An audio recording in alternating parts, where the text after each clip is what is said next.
Let's do this. Carl Sagan could not have predicted 2021, but he did see it coming.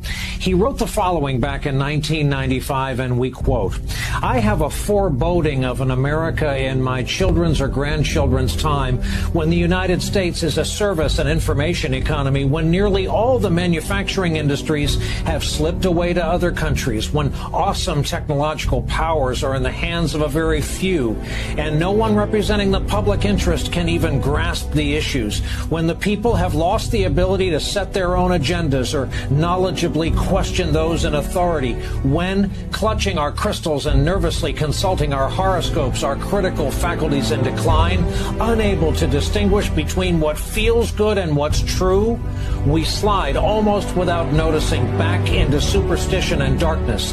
The dumbing down of America is most evident in the slow decay of substantive content and the enormously influential media. The 30-second sound bites now down to 10 seconds or less. Lowest common denominator programming, credulous presentations on pseudoscience and superstition, but especially a kind of celebration of ignorance." Roll that around for a while. Those were among his final published words. He died 10 months later. Here we are 25 years later, realizing just what he was trying to tell us. Well, I can tell you we shared it with America, but I can't share it with you.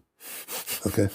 The most advanced offensive weapons on the planet, things that none of the superpowers have, developed by Israel, shared with America.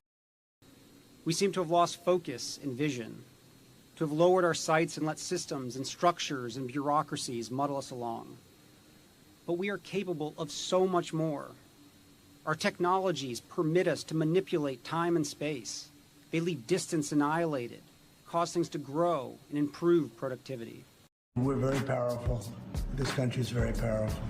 It's far more powerful than people understand. We have weaponry that nobody has any idea what it is, and it is the most powerful weapons in the world that we have. More powerful than anybody, not even close. And they also asked, could you elaborate on what's the Gorgon stare that Ashton Forbes has spoken about both on social media and here on the show? I haven't had Ashton on here in a while, but the last time I did have him on, he spoke about that program, Gorgon stare, and basically wanting to know, can you tell us a little bit more about what that is and why it would be so secret? Yeah, I can't. This is the part. This is the part, by the way, where I said I'm not sure you're going to be able to answer it if it's really in your wheelhouse. I figured you would know about it, but I figured you probably can't talk too much about Gorgon stare. But I mean, can you say anything? Yeah. No. Nope. Fair enough, but it is real. It does exist. I would say that Ashton's very good at his research. Okay. All right. I guess we will leave it at that for the Gorgon stare question. Malaysian 370, contact Ho Chi Minh 120.9. Good night. Good night, Malaysian 370. Breaking news tonight, a Malaysia Airlines flight with 239 people on board, including 4 Americans, has gone missing.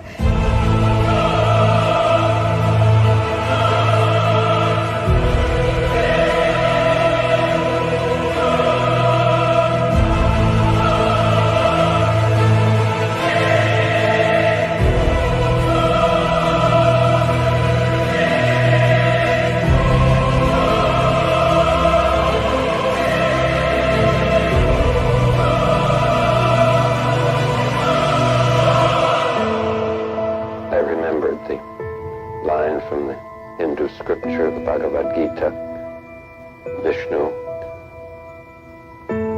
is trying to persuade the prince that he should do his duty, and to impress him takes on his multi-armed form and says, "Now I am become death, the destroyer of worlds."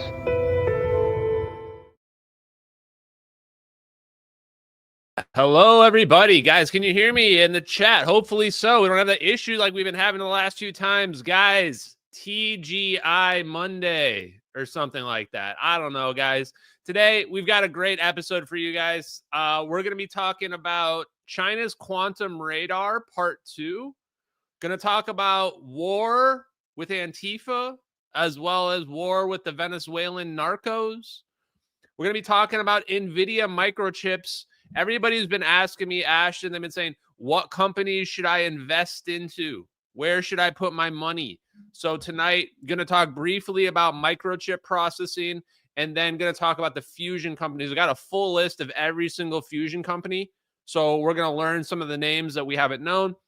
And then lastly, there's actually a little surprise tonight that came up just at the last minute, but I have a disciple already. I already have a disciple.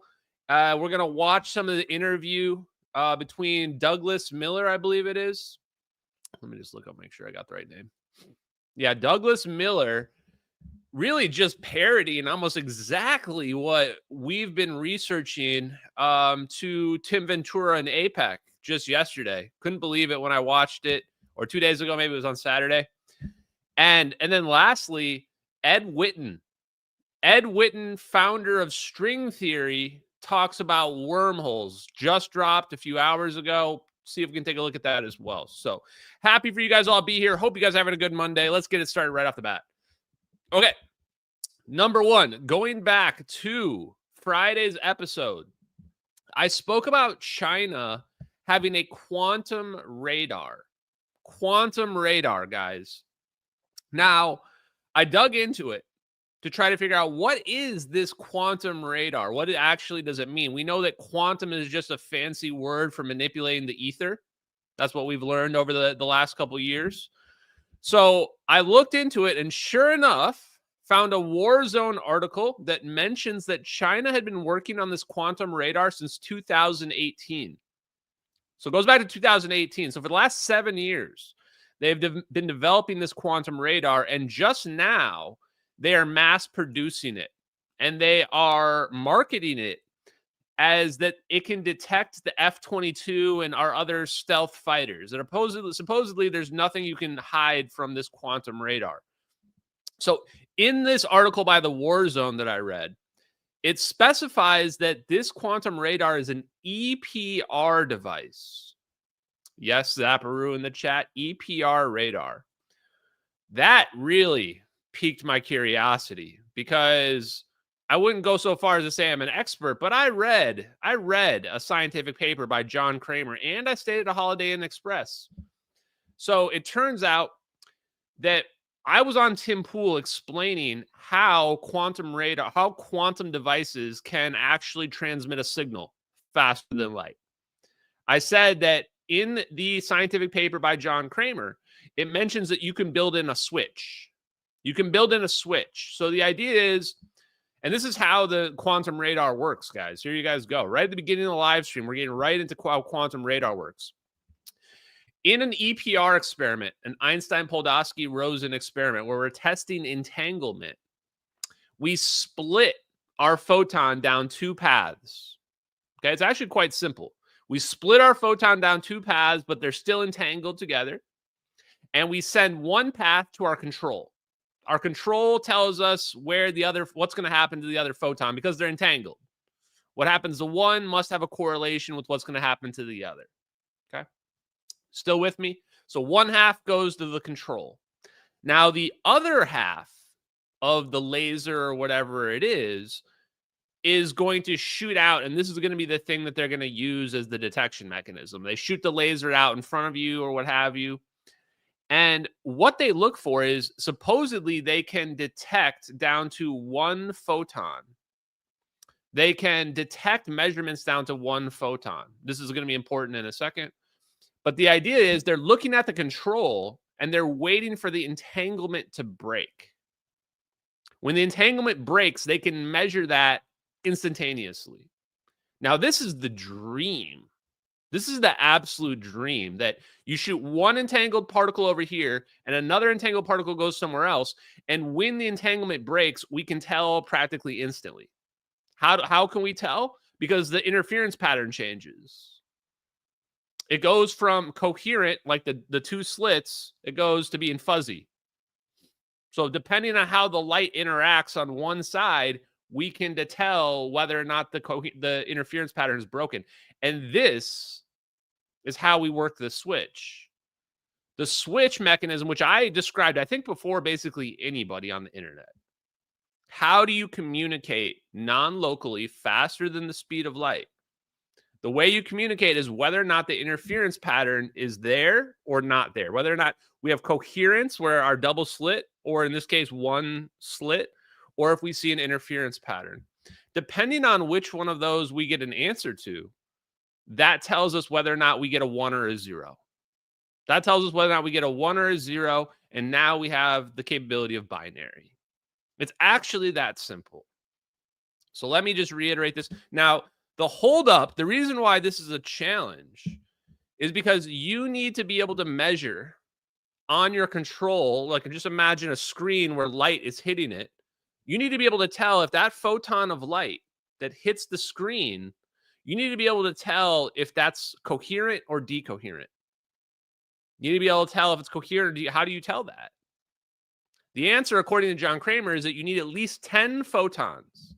You need at least 10 photons, and then you can measure with a good statistical degree of probability whether or not what kind of shape you're getting. So to give you an example, just to give you a full example, and for the people that are raging out in the chat and what have you guys, I have accumulated a large number of haters, mostly because they're mentally ill people that I have told that Charlie Kirk's death was not related to Israel. Yes, and if you think this is crazy, it gets crazier. They made up a fake conspiracy that Charlie Kirk's death was related to Israel, and all I did was tell them it's not, and they completely lost their minds, and now they've decided that I'm sold out to Israel because I told them that I told them the truth, which is that Charlie Kirk's death has nothing to do with Israel, never did. And for some reason, this makes you a Mossad shill. I mean, I don't know what's wrong with people, but we are going to systematically destroy this brain rot that is fundamentally equivalent to the woke left. It is the woke lefters. They're just role-playing as right-wingers. They're just basically Redditors. So if you're wondering why you see all these angry comments and weird stuff about that, it's just related to people having a hard time accepting reality. Now, back to the task at hand. Imagine that in our control panel, we are looking for either a star or we are looking for a circle. We're looking for one of two shapes, a star or a circle, right? Star will represent coherence. Circle represents decoherence. In order to use this radar, all they're doing is trying to determine whether or not in their control they're seeing a star or whether or not they're seeing a circle. And you can imagine there's overlap between the two pictures. So in order to figure out the answer, you have to let enough photons of light hit the control panel. Now, this is huge because this is the first step towards non-local communication. In fact, if you can do this with radar, you can almost certainly communicate faster than the speed of light. Faster than the speed of light. And it's 100% possible. The issues of retrocausality are presumably solved by nature itself. Nature does not let retrocausality occur. It's pretty straightforward. So the reason why I bring this up is that China, we are stepping forward towards this geopolitical Mexican standoff with China. China is figuring this technology out, and China has it, and they're now deploying it on their planes. This is the same kind of technology that would make it so submarines you can be detected anywhere in the ocean. Same technology. Same technology, use these quantum radars. It can just go right through the water, and it can detect anything. Because you point it at something, and then you're looking for the decoherence to break down. It breaks down. We found something. Also, one of the benefits of this is that they've either found a way or that it just straight up bypasses the noise. So you can imagine there's electromagnetic signals going everywhere all the time. This quantum interference device, interferometer, which is really what it is, this can bypass all noise as well. So this, to me, represents a major provocation in the technology race. And to me, it was probably the biggest news story in the last week. And normies will have no idea why it's significant because quantum radar is just mumbo jumbo to them. They don't know what any of that stuff means. They don't understand the significance of it. But when I read into it, I went, holy crap, this is huge. This shows that China, no question, has this we've been calling it UFO technology, but it's nuclear technology, quantum technology. They have this technology, absolutely. And this gives us kind of a benchmark. We can say, okay, if they've got quantum radars, they almost certainly have quantum communication devices. And the next step is directed energy weapons and plasma orbs. This would also tell me that if they just now are getting the quantum radars, they're probably a little ways off from having magical plasma orbs that can create aneutronic fusion bombs. Probably still a little ways off from that, but hard to say for sure. So I just wanted to bring this up because I think a lot of people are looking at the next war, the next conflict. A lot of people right now I see are framing it as Islam is the next conflict, which certainly could be. Certainly could be. I think we've been at war with Islam for a long time already. But to me, the next war is China. The next war is China, is that when China gets this quantum technology, we are something's gonna give one way or another. Either we're gonna have to unify with China and they're gonna have to become our ally, or we're gonna have to destroy China. I don't really know how to put it another way, guys, but the truth is no two warring factions can have this technology. Otherwise, this planet's not gonna last. And we can never let China give this technology to people that are like committing public executions on the street, which is like what's happening in Palestine right now. Dissidents are being rounded up. People are screaming Allahu Akbar, and then they're beating them to death and then shooting them in the street. You think we're going to be able to give this? We're going to give fusion bomb technology to these people, to these primitives? No. Not in a million years. So ultimately, something's going to give with China, and that's where I would be looking. I would be looking at China right now because them having quantum radar is a major escalation in the arms race between the United States and China. And if I'm the United States, the question that I'm asking myself is, at what point are we forced to strike? At what point do we have to strike China to prevent them from hitting that echelon of technology? Or do we not? Or do we say that, oh, we're going to make peace with China. We're going to become friendly with them while we've been adversarial for the last 15, 20 years? So that's what I would say. The other big thing that's going on right now is in the United States is the war with Antifa and the war with the Venezuelan narcos. So the war with Antifa actually just got an escalation. I can go ahead and admit that I was wrong when I said that the Antifas had been defeated a couple weeks back. Turns out that they're even more enraged than before. And a major victory was just won in court today. President Trump is going to be allowed to have the National Guard go to Portland. So I would think that when the National Guard shows up, that should be the end of all these shenanigans that are going on.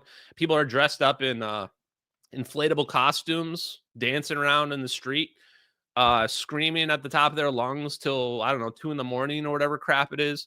I mean, at some point, the LARPing has to end. The LARPing has to end at some point. And in Chicago, it's especially dangerous, where the judges have ruled that they need to pull down the barricades for these people who are screaming, rioting, because now they've made it a dangerous situation for the actual federal officers involved. At the end of the day, like, we just got to end the riots and just have there be civilized society. I mean, you had a chance during the election that just happened like a year ago to vote, and you lost. You lost. You've got 3 more years of dealing with this. So we need to end all the LARPing. Maybe next time go to the polls. Next time go to the voting registrar and make your voice heard in the ballot box. Maybe next time don't put a crappy, maybe next time you allow for people to actually vote on who they want to vote for, as opposed to just putting up Kamala Harris with no primary whatsoever. Just a thought. Just a thought. Okay. Now, the Venezuela narco situation, I don't know if you guys saw this, but it was just a few days ago. A submarine got entirely exploded. Before I show that, though, I want to point out this clip here as well. So a lot of people are now saying that the war between, everybody's blaming the other side, the Israel and Hamas situation in the Middle East. Both sides are claiming that the other side broke the ceasefire, what have you. And now President Trump is saying that, we're going to put an end to this one way or another. And what is one thing that I've repeated to everybody, and this applies to the Venezuelan narco situation, is that the year is 2025. Just in case you don't have a watch and you haven't been checking, the current year is 2025 right now. And we are not going to put boots on the ground in Venezuela, boots on the ground in Iran, or boots on the ground in Palestine.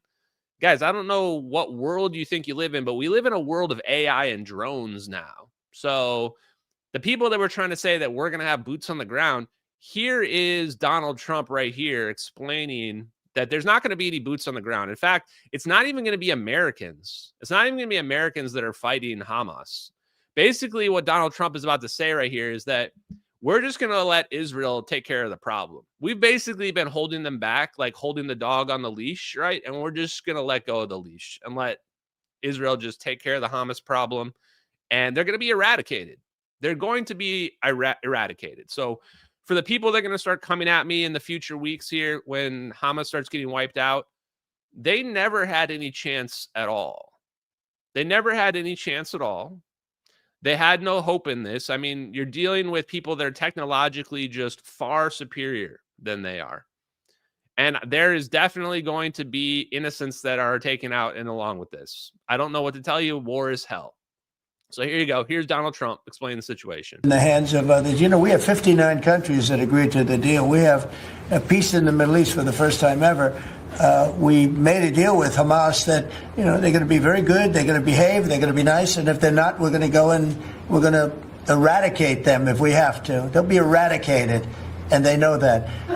So they went in, and I don't believe it was the leadership, but they had some rebellion in there among themselves, and they killed some people, a lot of people. But this is a violent group. You probably noticed over the last 100 years, this is a very violent group of people. And they got very rambunctious, and they did things that they shouldn't be doing. And if they keep doing it, then we're going to go in and straighten it out, and it'll happen very quickly and pretty violently, unfortunately. Yeah, just following up on that question, when you say we are going to eradicate Hamas, who is we? Does that include American boots on the ground? No, it won't be on the ground at all. We don't need to, because we have many countries, as you know, signed on to this deal. The way I view it, 59 countries, and unanimous. There's never been, nobody ever believed this. Countries that... So, you just heard it right there. So you don't have to listen. What is the term called for them? The panicans, I think is what people are calling them on social media. Also, I want to point this out. I just asked a basic question because now all this weird schizo Israel stuff really has me questioning these other people's opinions that they've been saying. So I just asked this question, like, what are the policies? I think I was asking it to Nick Fuentes. What exactly are the policies that Israel has that are supposedly anti-American? As far as I can tell, there aren't any. I mean, actual policies, like which policy that Israel has that we think is anti-American. When I asked this question, mostly what I got back was a bunch of supposed historical events that have been blamed on Israel, including but not limited to JFK, 9/11, and the Liberty bombing, which the Liberty, I decided to just kind of look into a little bit because I didn't know that much about it. I knew that it was being blamed on Israel.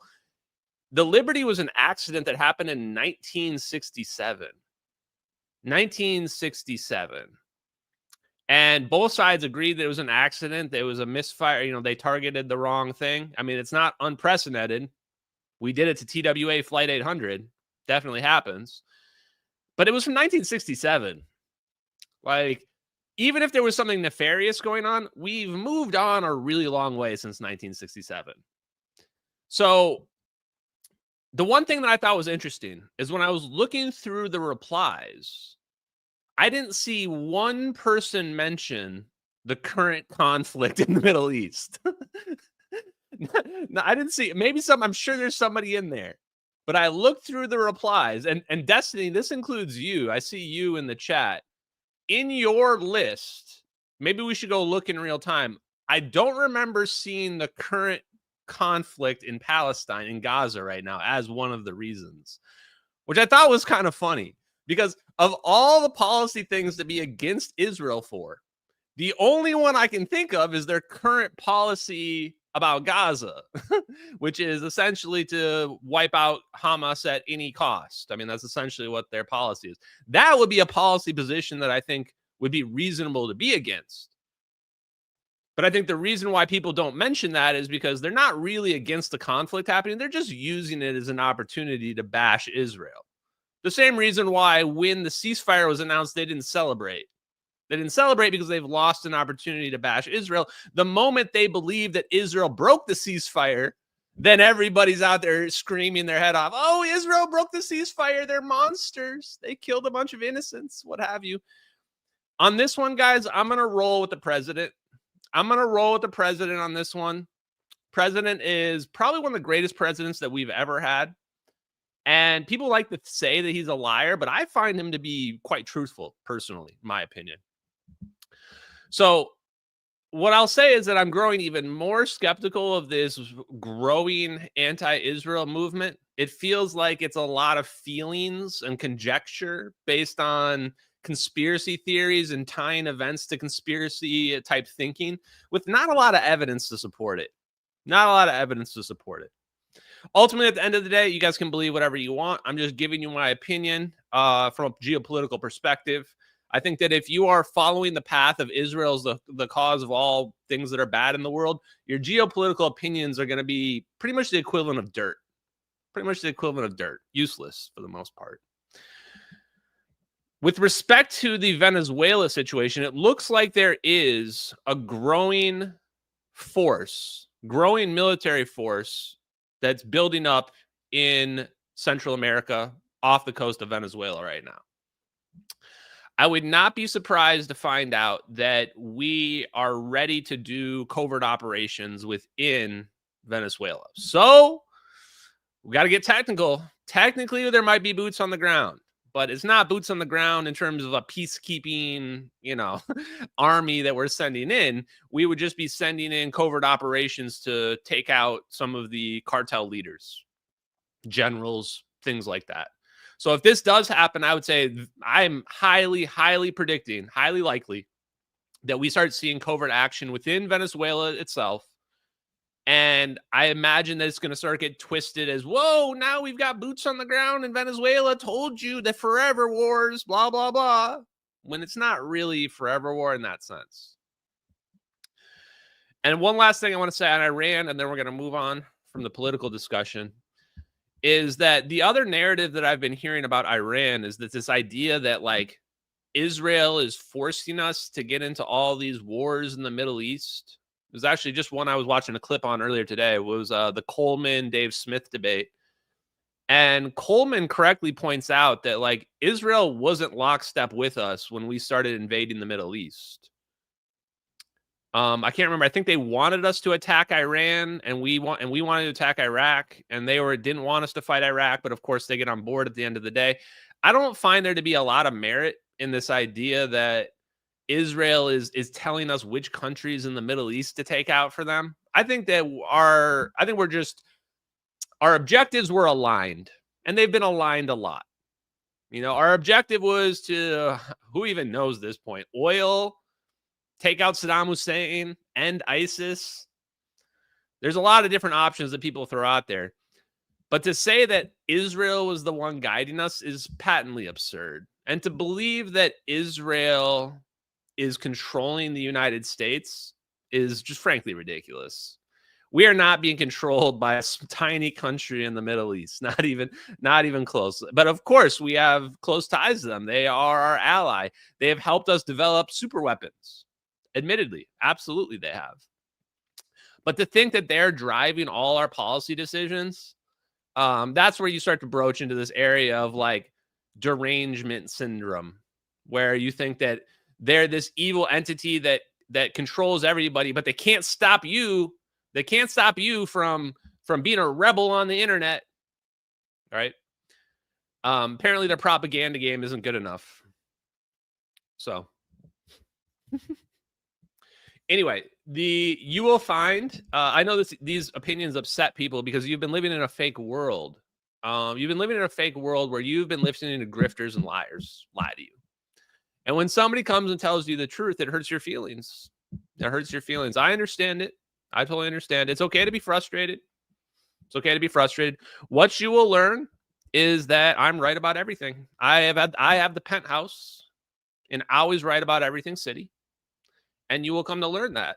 So that's fine. Be frustrated. When you come around and you realize, oh, Ashton was right again. Ashton was right again. We're doing covert operations in Venezuela against the narco lords and drug lords. Then you can come back and you can apologize or just not. Whatever you want to do. Whatever you want to do. Now, let's talk about how we can make some money, chat. That's what y'all want. You want to talk about how I make some money. I'm going to get some money off this, chat. Well, first thing is we missed the boat. We missed the boat already one time, chat. Let me pull this up. And I should have seen this coming. This is on me, chat. This one is on me. You can blame Ashton Forbes for this one. Here it is. There it is right here. Mario Narfall, chat, says, oh, and by the way, guys, 7Ks in the chat, by the way, 7Ks in the chat. Everybody's so convinced I must be getting paid by Israel. I wish, chat. 7Ks in the chat. Maybe Barry Weiss will hire me at CBS or for the Free Press soon, and then you guys can really go off on the 7Ks in the chat. Crap, what was I going to say? You guys already made me lose my train of thought. There we go. So there's the 7Ks in the chat. But okay, whatever. Let's just move on to the next thing. I totally forgot what my point was going to be. It'll come back. Okay, so we've already missed out on one cash in here, and I'm not going to miss out on another cash in, chat.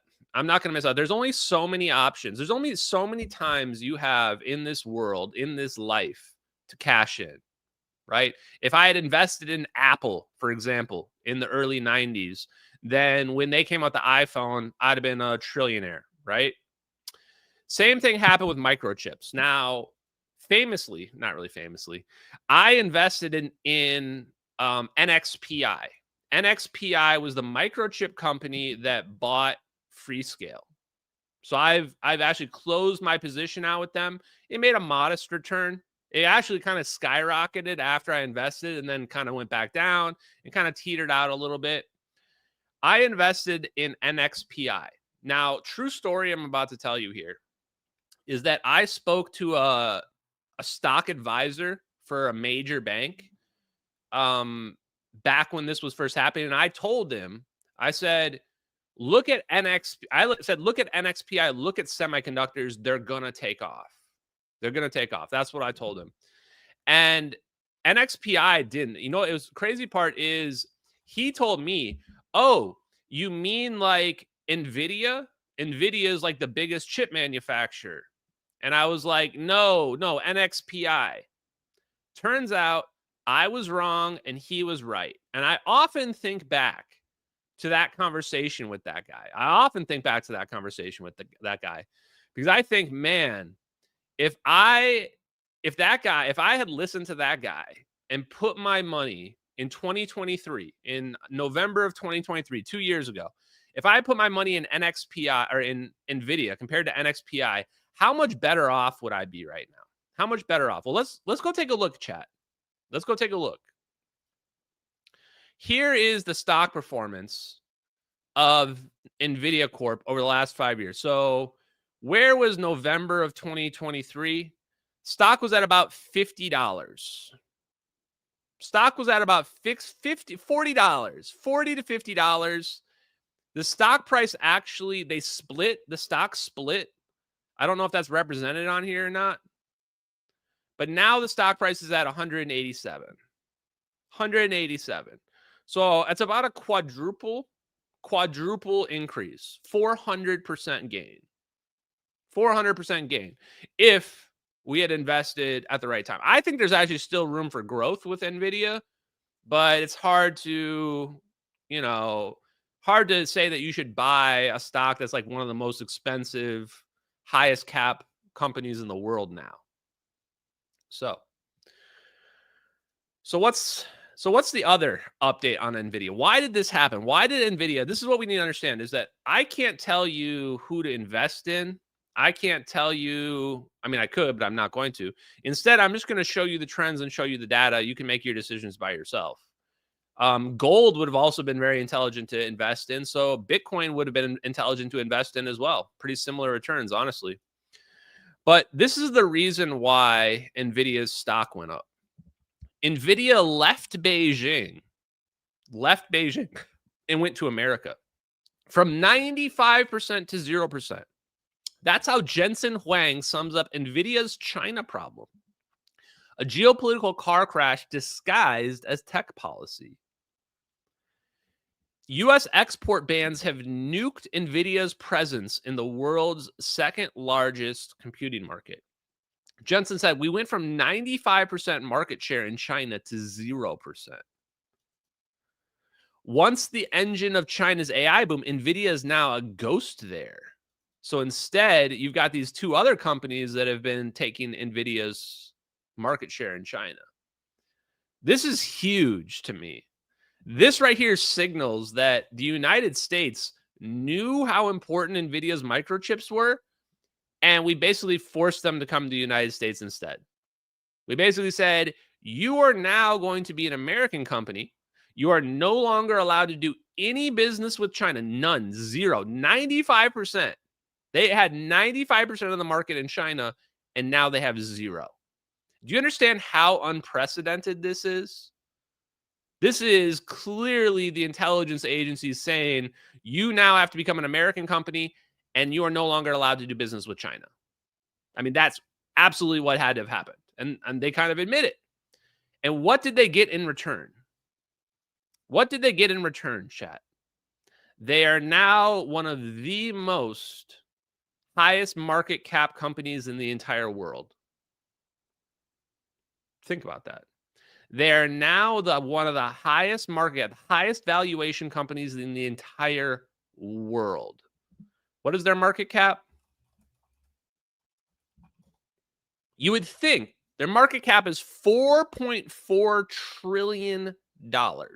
That's the valuation of Nvidia based on their stock price. Have you ever heard of a company completely leaving a market where they have 95% market share and it being successful afterwards? No. The game is rigged. The game is rigged, and I'm pointing out to you one situation in which it was rigged.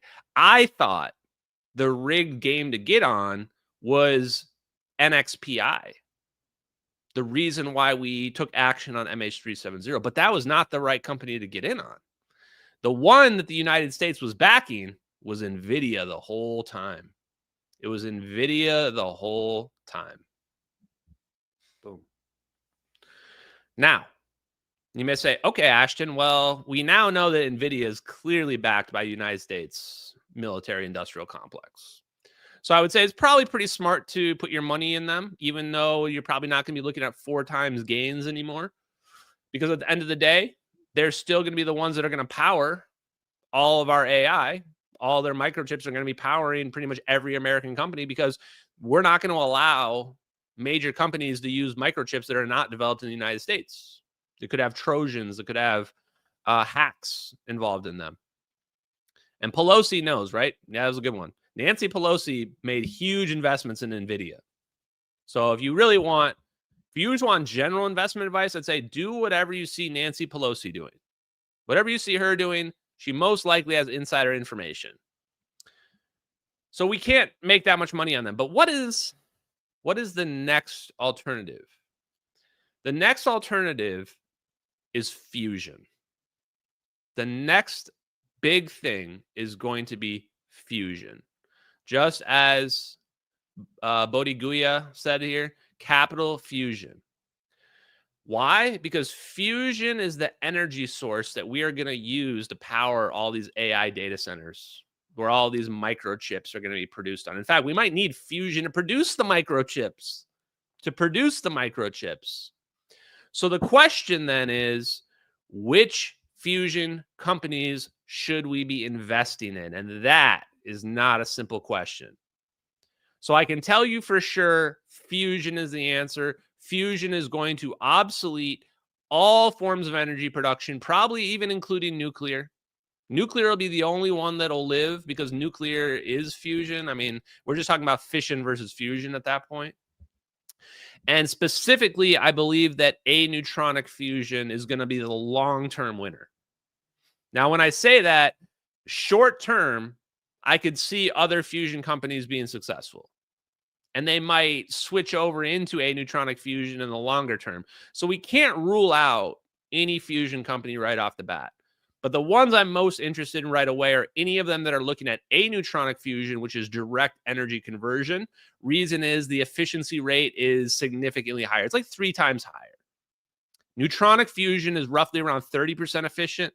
Aneutronic fusion is roughly 90 to 100% efficient in terms of production into electricity. So those are going to be by far and away your best bets in general. I also personally happen to think that maybe all forms of fusion, but we will hit ignition. We will hit ignition and we'll get to the point where we have unlimited energy production. And I think aneutronic fusion has the highest chance of getting to that quicker, and the highest over unity gains. At the end of the day, we're talking about how much energy do you get out versus how much energy do you put in. And what aneutronic fusion is doing relative to neutronic fusion is they're looking at the back end as well.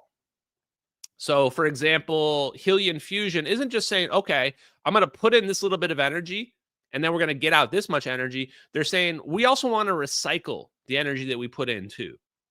We also want to recycle the energy we put in, and we also need to have a capacitor situation, battery situation that is efficient, that we're charging these batteries in an efficient way.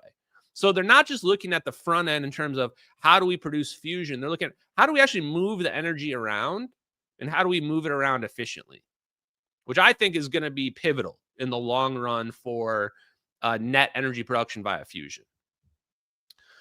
So I've asked Grok here to list all the fusion companies. I think there may be a couple that aren't listed on here. There's actually one that I need to look up right now to see if it's on the list.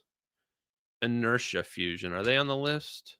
There could be a couple new ones that just got added as well, but there were more than I expected. So let's read through them. If you guys hear of other ones or know of other ones, you can put them in the chat. We can potentially have Grok edit the list here. Maybe we can get a running list that we can take a look at. Way more than I thought, guys. Way more than I thought. And also, I tried to have Grok break it up between DOE and non-DOE companies, but I don't think it understood my question here, because it's got helium fusion listed right here on companies without DOE funding, but they've gotten DOE funding. So, yeah, I will point out that inertial confinement fusion, if it's not inertial confinement fusion, I'm basically not interested.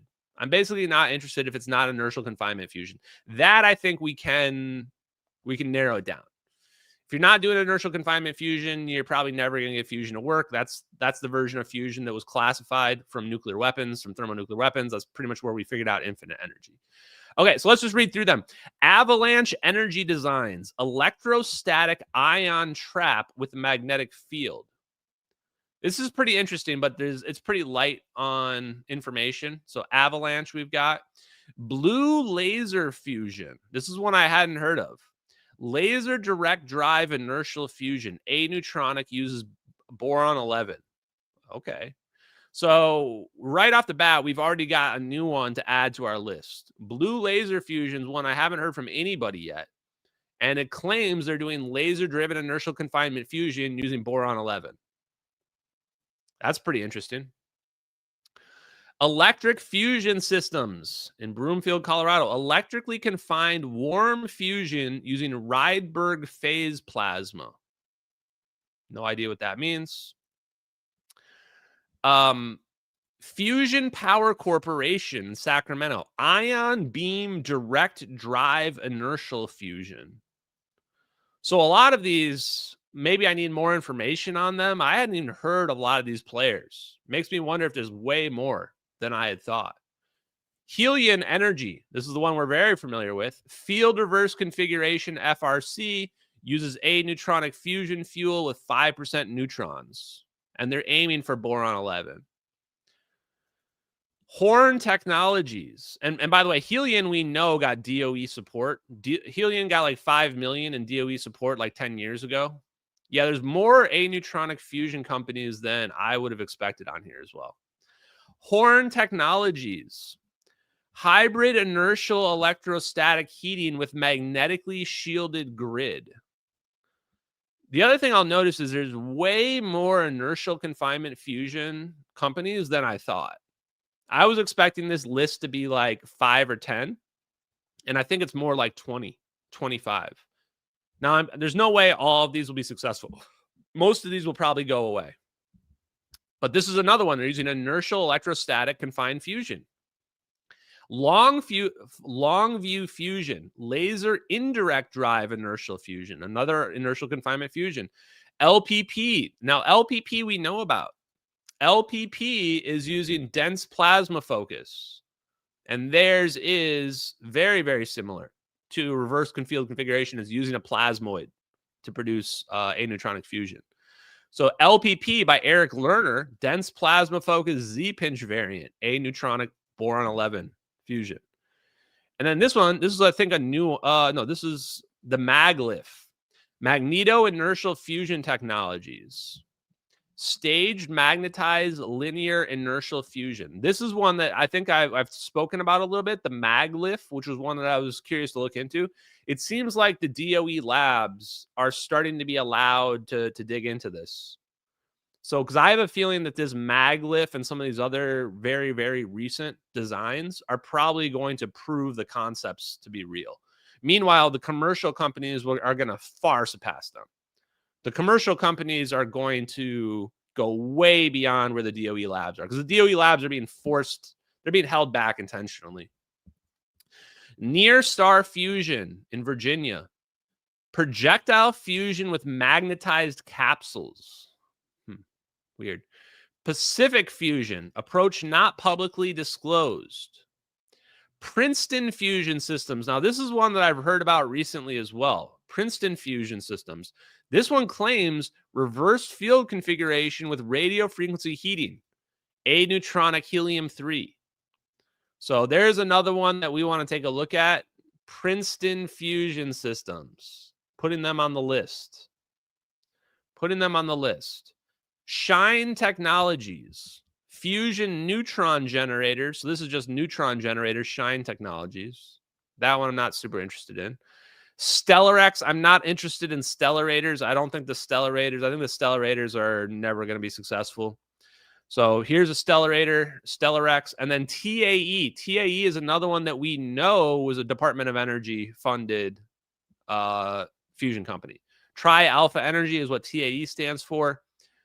Field reverse configuration, aneutronic boron 11 fusion. And then there's a few more. These are supposedly don't have DOE funding. So the big one is Commonwealth. Commonwealth Fusion Systems is the one that Joe Lonsdale's invested in. He spoke about it on Sean Ryan. I think Bill Gates and other people are invested in Commonwealth. From what I can tell on Commonwealth Fusion, they are not doing aneutronic fusion. Now, if this changes, I'll be the first one to mention it. But from what I can tell, they're not doing aneutronic fusion. Somebody mentioned Andrea Rossi with the ECAT device. Most likely that's a scam. Most likely that's a scam. I don't think it's going to be economically feasible to sell a cold fusion reactor for like $25 or $50 or even $500. So my guess is that guy's deal doesn't work, but I don't know this officially. That's just my guess from the Andrea Rossi guy. I've heard that he has a long history of fraudulent claims. I mean, sued in court for fraudulent claims. So just be very skeptical, guys. Until you see an actual product, be very skeptical for sure. Okay, Focused Energy in Austin, laser-driven inertial confinement fusion with proton fast ignition. So some of these inertial confinement fusion mechanisms could turn out to be aneutronic. They just haven't listed their fusion fuels. Wouldn't surprise me to see a lot of these companies flip over to Anutronic as well. Realita Fusion, approach based on reversed field pinch magnetic confinement. This is another one that's almost sounds like this is a mix between field reverse configuration and the dense plasma focus. I do wonder how many of these like had inside information. Like how many of these did somebody come to them and tell them, hey, field reverse configuration, dense plasma focus, that's the key. And then they're trying to figure it out based on partial information. That's kind of how I feel most of these are. And then Thea Energy says optimized high field stellarator with planar coils. I don't like any of the stellarator designs personally. And then Tokamak Energy, high field spherical tokamak. Maybe. Type 1 Energy, optimized high field stellarator with tube-shaped high-temperature superconductors. I like superconductors, but I don't like the word stellarator. Excimer Energy in California, laser inertial fusion with opposing beams, maybe. And then lastly, Zap Energy, shear flow stabilized Z-pinch. The last one's interesting because Z-pinch is very similar to what Eric Lerner in DPP Fusion is doing. Now, one new one as well that I got sent to me was Inertia Fusion, brand new fusion company. Let me see here. This is going to load up. Inertia Enterprise. This was August 27th, 2025. Brand new. The one that I'm just reading off my phone here. So let me switch this over. Inertia Enterprises launches to commercialize fusion energy founded by proven leaders in business and science. Founding team includes Twilio co-founder and ex-CEO Jeff Lawson, fusion target designer Andrea Critcher, and fusion power plant designer Mike Doon. So there's another one as well. Apparently they have background. Their inertial fusion, confinement fusion was demonstrated at the DOE. I don't know if this was the one. One of them was trying to use low-cost lasers. I'm just looking to read.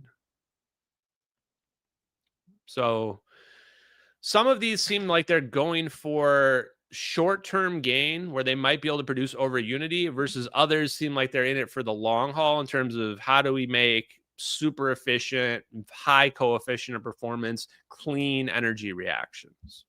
So there's the list of all the companies. Right now, I don't have any more information to tell you which ones are the best, but my opinion would be avoid stellarators, and I would be focused on ones that are doing aneutronic fusion and any of the ones that are doing inertial or inertial magnetic. You can basically, like, they can take inertial static or inertial confinement or magneto-inertial. Any of those kind of fusion confinements, I think, are all legit. It's all about using electromagnetism to break down the Coulomb barrier so that we can cause our things to collide. And then using resonance to enhance the tunneling effect, as we've talked about in the past. Now, as more time goes on, I will edit that list, add more information to the list, and hopefully we will be able to figure out which of these companies we should be investing in before they become $4 trillion businesses. Now, this is sadly, I think, the best we're going to be able to do. The MH370 videos are real. It was a covert operation. They're never going to admit to it. That's just the reality. They're never going to admit to it. We can't even prove the technology is real because people don't believe what they see with their eyes. So the next best thing that we can do is just invest our money. Invest our money in the technologies that we know are going to be successful. And then the other thing I would look for from the microchip standpoint is the moment you see the words Nvidia and quantum in the same sentence in the news headlines, make sure you're already invested before that. Now, it may be baked into the price of Nvidia right now, but the moment Nvidia or some other microchip company that is connected to the United States defense contractors, the moment they start producing Josephson Junction microchips, whatever that stock price is at, it's going up. It's going way up, chat. And the reason for this is that there's so many applications of these microchips Free energy is just one application. We just heard quantum radars. How about quantum communication devices where we're just communicating with the Mars rover from Earth? How about telescopes? There's practically unlimited commercial applications for these quantum microchips. And they all use very similar designs to accomplish different things. So the moment Nvidia or some other microchip company that's been blessed by the Holy Spirit of the United States intelligence apparatus, you're going to want to make sure that you're invested in that company. So that's the best advice I can give you guys right now. That's Ashton playing my, the Kramer guy or whatever. That's me giving you my stock advice, chat. We'll see how it does. We'll see how it does. I am in the penthouse of I always write about everything. So we'll see. Okay. 2 videos for you guys tonight. We got 2 videos. Ooh, look at me spoil you guys. First video is my boy Douglas Miller. Yeah, Jim Cramer, Jim Forbes, we're doing it. I couldn't believe when I saw this. Somebody said, hey, Ashton, you got to check out this APEC conversation that just happened. What was this, Saturday? Quantum vacuum propulsion and Casimir engineering. Douglas Miller will discuss quantum vacuum propulsion physics based on stochastic electrodynamics. Now, his thing, Douglas Miller will be presenting new approaches to quantum vacuum propulsion, including ZPE plasmoid engines for fuel-free space drives, along with vacuum-catalyzed aneutronic fusion reactors. Well, well, well. Well, well, well, chat. Now, my impressions from watching this were, wow, this guy either follows me, he's either a super fan who follows my work, or we are definitely over the target. Because if you have researchers that are all honing in on the same thing, then usually that means there's a there. There's something there. Multiple independent researchers are finding the same science, the same scientific papers, and coming to the same conclusions. Usually means that you're finding something that is resonating with people out there. So I watched a lot of this presentation. We're not going to have time to watch all of it. I just kind of want to watch the intro, and I want to get a better impression, because I DM'd this guy afterwards, and he basically told me afterwards, he said, you're over the target, and you just need to take it one step further and look up this sitter guy. And I looked him up, man. It seems right. So let's just watch a little bit of this, try to get an impression, see what's going on with this interview. Thank you, Tim. It is humbling, and I feel completely honored to be invited onto your program to be able to present to you and your audience things that I am passionate about. Again, my name is Douglas Miller, founder of 0 Point Field Technologies, LLC. And my purpose today is to talk about what is possible with stochastic electrodynamics, otherwise known as SED. So stochastic electrodynamics, quite interesting. I learned a little bit from his presentation as well. I've seen stochastic electrodynamics thrown around in a lot of scientific papers by Hal Puthoff and Eric Davis. And essentially what it is it's a deviation or a branch of electrodynamics that moves away from quantum electrodynamics and moves towards this idea of stochastic electrodynamics, which includes things like scalar potentials, scalar waves. So it's another way of unifying classic electromagnetism with quantum field theory. Yeah. So basically oh, there you go. As Jason says in the chat, SED is basically quantum electrodynamics with the ether mixed into it. So this presentation is really good. I'm actually going to skip ahead a little bit. So he explains, check a look at this. What is 0 point energy right off the bat? What is 0 point energy? The lowest temperature kind of explains everything about 0 point energy. How much energy is in it? If this doesn't look familiar, you do not watch a lot of Ashton Forbes presentations, because Richard Feynman, there it is, right there. Richard Feynman calculated that the amount of energy is massive amount of energy in the 0 point energy field. We're not aware of this because we're in this equilibrium of 0 point energy. This is pretty funny. Like this is, and here's the virtual particle pairs. Now, how do we reach the virtual particle pairs? We achieve the Schwinger limit. We achieve the Schwinger limit. This allows us to interact and pull these virtual particle pairs straight out of the vacuum. Straight out of the vacuum. Been experimentally proven. Dynamic Casimir effect shows it as well. And then manipulating the permittivity and the permeability of the vacuum. The speed of light is not actually constant. Not actually constant. So looking through this, I just think it's funny because this is pretty much any one of my live streams reviewing 0-point energy. But the interesting part about this is that even if this was somebody who was a super fan of mine, great. This means that I'm so influential now. If this was a super fan, this would mean I'm so influential that people are literally just reciting my research, using my research as basis for their own. And it's so good that it's on APEC presentations. It's on APEC presentations. To me, guys, APEC presentations are basically the height of cutting edge technology. I mean, we saw Charles Chase on the APEC conversations. We've seen basically Sonny White, at Charles Bueller. Every scientist that I've discussed has done APEC presentations. Every single one has been on there doing them. So even if it was a copy, and I don't think that they are just copying my work, but even if it was, I would still consider it a huge victory, huge W. In fact, it makes me wonder why I haven't been invited to do a presentation on some of this stuff, because I could definitely do a presentation like this. I wouldn't want to. It's not an invite to invite me, but I don't like doing presentations, chat. I just like to do live streams. I do enough work at my real job doing presentations and all that stuff. Okay. So the exciting possibilities. Wait, I took some notes down. Hold on. Let me see what we got. Took some notes. Which timestamps do I want? Okay. Let's see what he has to say. The Casimir force is when you have two.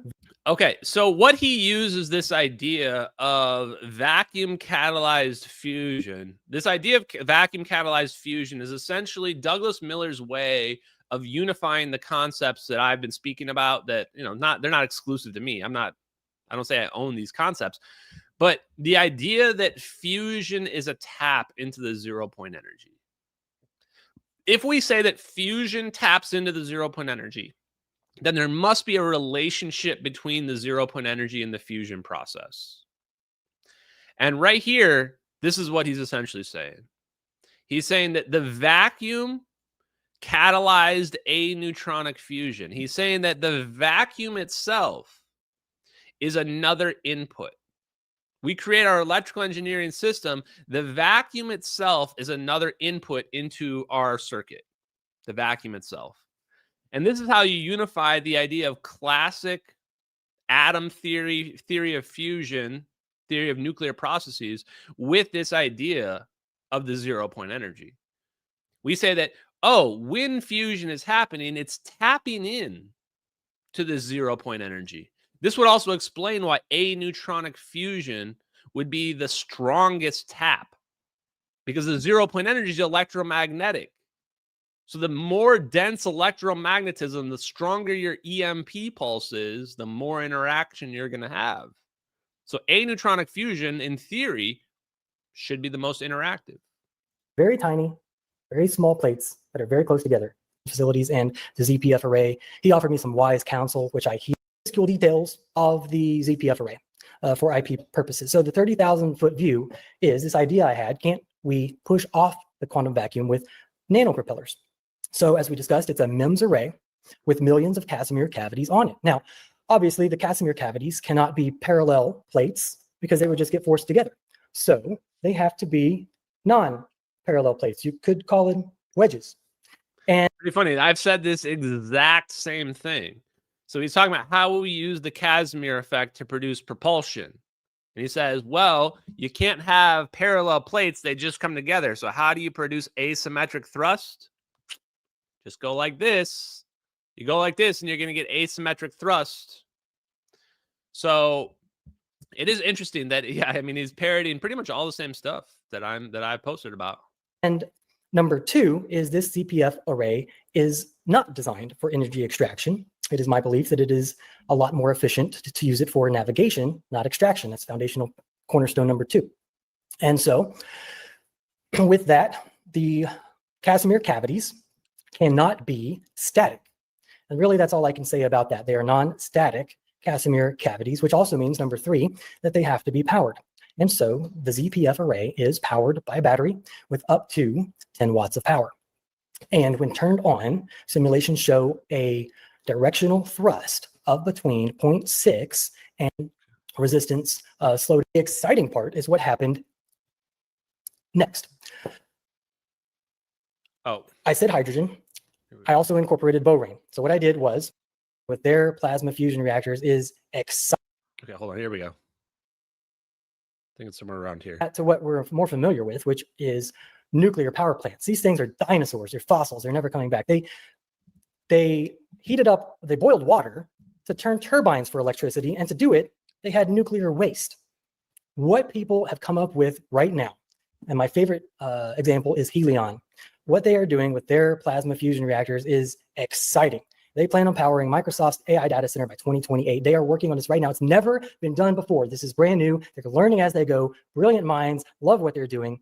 And it is neutronic fusion. Well, what are they working on? They call it field reversed configuration. What does that mean? That's just a fancy way of saying how they end up with their toroidal-shaped plasmas. Well, what's a toroidal-shaped plasma for the layman? It's a donut.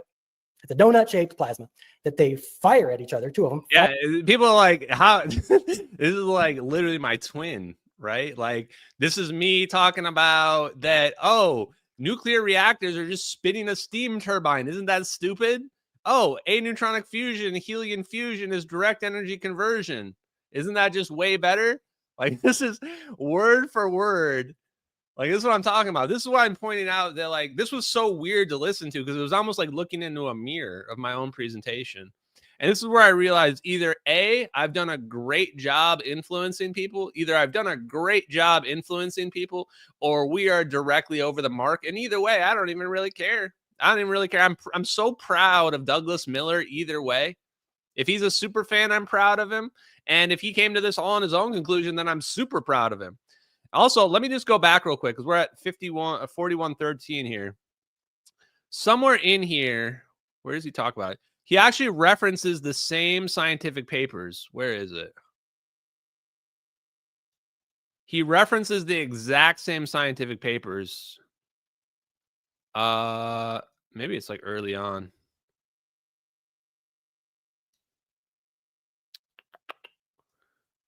Somewhere in here, he references Bernard Haitian Ruda, and even mentions their scientific papers. I think it may be like right after this. Hold on.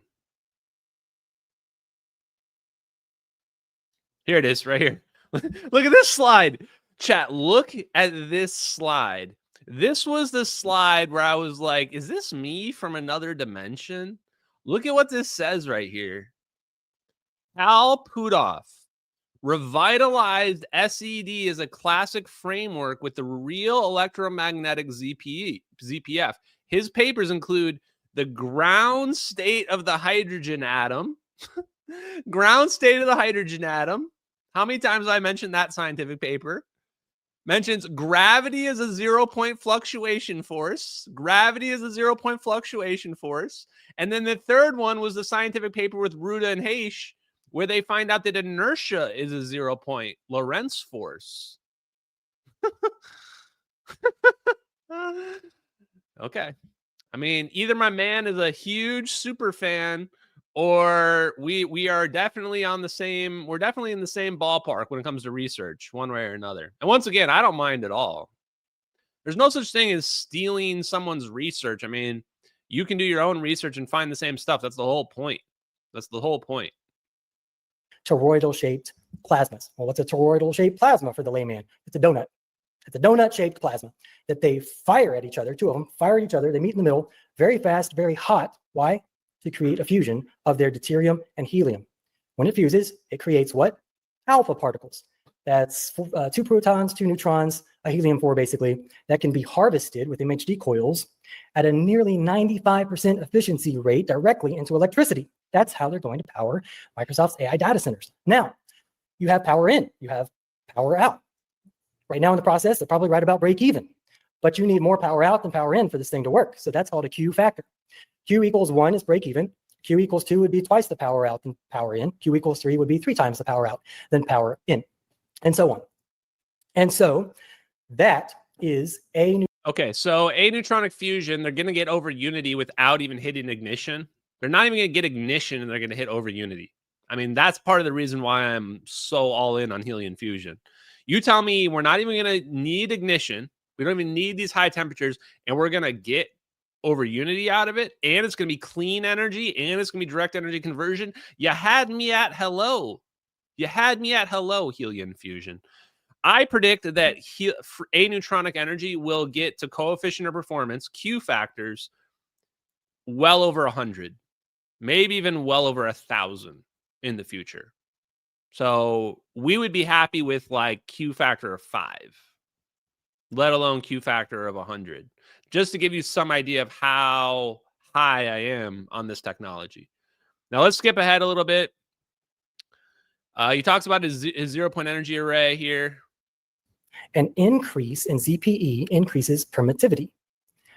Epsilon increases with denser fluctuations, effectively lowering the Coulomb barrier by 10 to 20%. So here he's basically saying that, oh, I wasn't even pulling it up. Here he's saying that he's explaining why. Why does the Coulomb barrier get reduced? This is the big thing when it comes to fusion. The big problem with fusion is that when you create your ions, you've stripped your atoms of their electrons and you're left with these positively charged ions. The problem is they're positively charged and they're going to reflect, they're going to push each other aside. They're going to repel each other. So we need to find a way to get these ions that would normally repel close enough together where they come together. Now, one way we can do this is we can make a giant soup of electrons.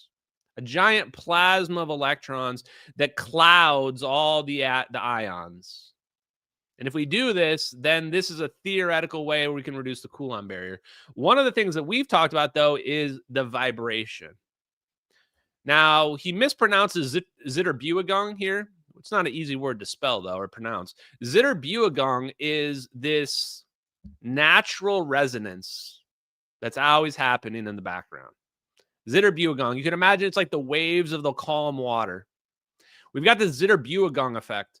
And now if we amplify this resonance, or if we apply a resonance effect, then we can amplify this Zitterbuergung. We can cause tunneling to occur through resonance, through frequency. Now, if you don't believe me, check out the paper that we took a look at last week about resonance tunneling for cold fusion. And you can see that the tunneling percentage goes significantly up at certain resonant frequencies. Not all of them are the same, by the way. Different resonant frequencies have different tunneling improvement. HRP Zitterbuergung jiggles amplify screening, boosting tunneling probabilities and Planck's constant increasing, broadening uncertainties. And the ZPF array, this catalyzes aneutronic proton boron alphas at lower energies. Hydrogen flow plus fringing fields ionize gas, enabling nuclear pre-excitation. I wonder if nuclear pre-excitation is another word for pre-ionization. One of the terms I get seen thrown around in air-breathing magnetohydrodynamics is pre-ionization, which I don't fully understand it, but it sounds like it's some kind of creating the plasma as the air is getting sucked in or something like that. I am curious about that. The last bit I want to take a look at is 58 minutes here. Okay, so he gets a standing ovation from the crew here. And something interesting gets mentioned here. That's awesome. You mentioned that you did not cover FTL. I would love it if you wanted to come back and talk about faster than light travel, wormholes, as well as drill down on avionitronic fusion. That is an area. Oh, I'm sorry. That will be a future thing. Wait for this. Wait for this response right here. I'm sorry, but Tim Ventura either knows or I don't know how Tim Ventura doesn't know. Get ready for what he's about to say right here, guys. Pay close attention to what Tim Ventura is about to say. For sure. A lot of work to do on that, though. Yeah, well, and if I could interject for just a moment, I used to go to the ISNPS STAFE conference, and aneutronic fusion, because it's not giving off certain types of radiation, right? It's not giving off those fast-moving neutrons. That was something that was really exciting. In fact, I have some stuff from Dr. Paul Siz on my computer that I'm working on creating a story about. That idea goes back quite a ways, and a lot of really leading scientists have been into it. So thank. What the actual fuck, chat? Did I just hear Tim Ventura say that aneutronic fusion, he's got a bunch of research related to Paul Siz? Paul Siz, the Black Project engineer that I've been talking about for 2 years now, the one that I was able to figure out that we used a plasma sheath and turned it into a drone, the same Paul Siz that made this video that I'm about to play warning people that UFOs are going to be parked over our nation's capital, that are going to be unstoppable. I'm definitely going to be paying attention for when Tim Ventura drops the Paul Siz aneutronic fusion connection, because if we're at this point, like, we're through the rabbit hole, we're through the looking glass, and now you're telling me that aneutronic fusion, which we've discovered is the secret they've been hiding, has a direct connection to Paul Siz, who's one of the authors of the Dirds, friends with Hal Puthoff, who I've got this clip of Paul Siz warning people that if we don't start taking these microwave technologies seriously, they're going to start showing up. If we're going to do this, we have to keep the light bulb going. This is Paul Siz talking. And if you notice, it starts with, I have an idea. And you notice all the naysayers, a word of caution, a little too radical. We tried something like that once. Let me play the devil's advocate. As the guy says at the end, what was just an idea. There are 100 people out there turning off lights. So one person that can keep the light lit. Chat, this is my goat. This is my number one spirit goat of all spirit goats. I have a lot of spirit mentors that come to me in my dreams. Came to me in my dream, chat. When people ask me, Ashton, how do you know the videos are real? I say, it came to me in a dream. That's how we determine if things are real now, per Candace Owens. Came to me in a dream. Paul Siz came to me in my dream, and he told me, Ashton, the MH370 videos are an aneutronic fusion bomb. He told me. Never been wrong before. That's Paul Siz right there. And first of all, he tells you the most inspirational thing ever. He says, we got to keep the lights on. People, the haters are going to come out and tell you it's not possible. It's not real. You can see the haters in the chat right now saying this is all fake. Don't look at this. Don't look at this. There's no science here. All these Black Project engineers that were literally warning you about this, that's all fake. Don't pay attention to that. Don't look at what you see with your eyes. And what is he going to say next? This is the same guy, by the way, that just a second ago, Tim Ventura said that he's got data connecting Paul Siz to aneutronic fusion. This video is from the 90s. He's working off an overhead projector. I started out in business. My bosses always kept my light lit because they said, I don't want to know the reasons it won't work. I want to know the reasons why we can make it work.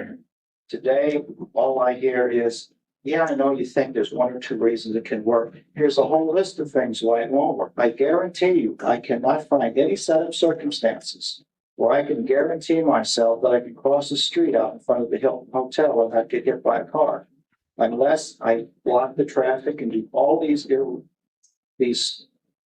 illogical things that would make me not want to live a very useful life. If we're not careful, if we keep shutting the lights off in the United States, then one of these days, and I have Lake sitting right here in the audience, one of these days, we're going to see that flight orbit, and that's a microwave powered spacecraft based on plasma propulsion. And one of those right now is flying in the former Soviet Union. I don't know if I can go over and touch it. That is a spacecraft, he said, using plasma fusion propulsion. Did you just listen to the words that he just said? That looks like a UFO to me. I'm not an expert in UFOs. I'm going to go ahead and say that looks like a UFO. And he says, these are going to be parked. This is parked over the Soviet Union right now. And if we don't take this seriously, these flying UFOs using plasma fusion propulsion are going to be flying over our country. Oh, and what just happened last December? Oh, we had drones. Last December, we had drones flying over our country that nobody could say where they were from. Basically, Paul Siz was right. There you go. Now let's listen to him finish this up. I'm going to just go back a little bit. Based on plasma propulsion. And one of those right now is flying in the former Soviet Union. I don't know if I can go over and touch it, but I've seen the video of it.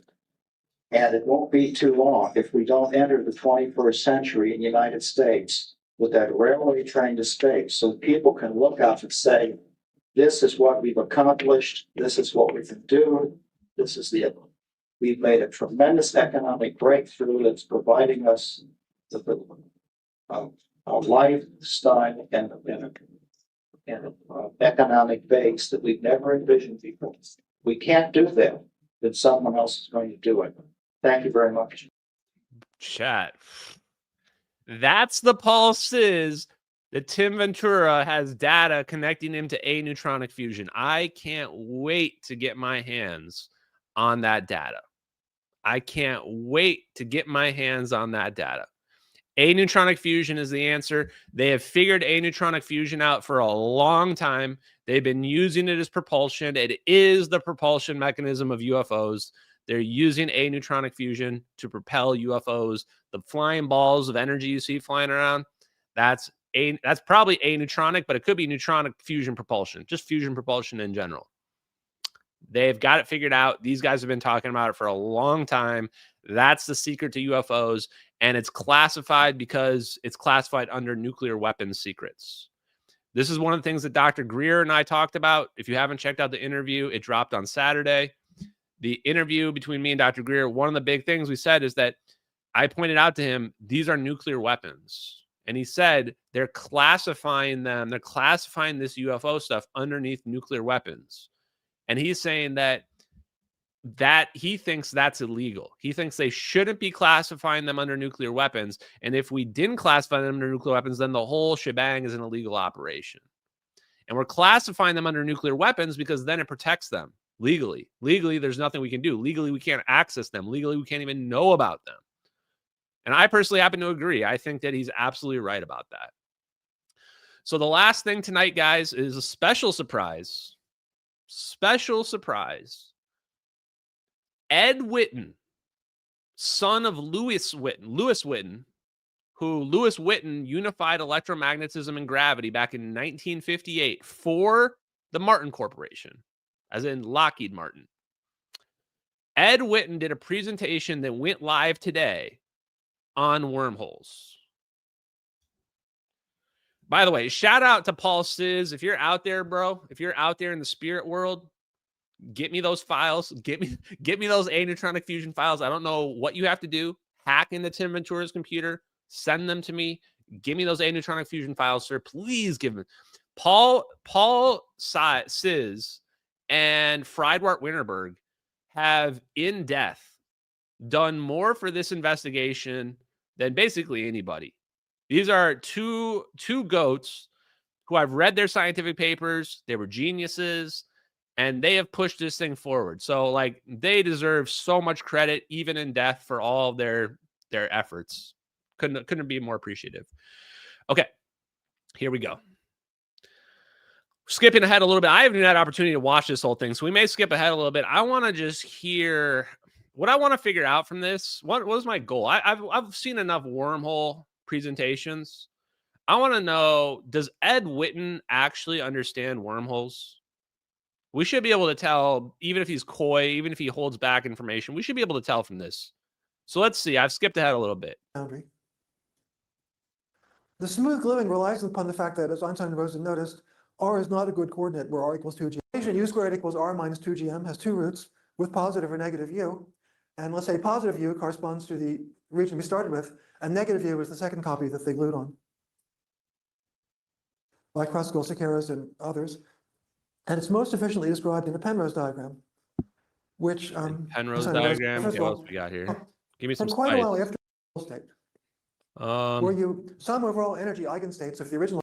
Okay, this is interesting. I kind of want to read this part. So this is when they talk about these symptomatically flat regions of space-time. The meaning of the second asymptomatically flat region was a mystery until 1970s, when black hole thermodynamics was developed by Bekenstein, Hawking, and Gibbons, and others. A black hole has a thermal interpretation at a Hawking temperature. Okay, maybe I don't care about that, actually. Oh, here's the einstates. So these einstates are another thing that I don't really understand, other than it's some kind of interaction with the ether or something like that. E is the energy einstates of the system, with energies EI and EI dash, which are the corresponding states of the second copy of the original system.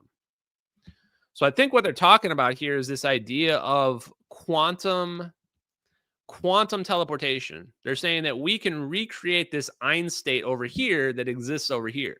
And they're talking about this idea of a monopole, the positive and negative half. You have a positive half and a negative half. The negative half is the one where the plane disappears. Positive half is the one where the plane reappears over here as well. I think I'm accurate on these. System, but you add a corresponding state of the second copy, and then is thermal. If you take the black hole at the Hawking temperature, then its thermal field double state is actually a simple state of the quantum fields in the doubled spacetime. So more briefly, when you see the Penrose diagram,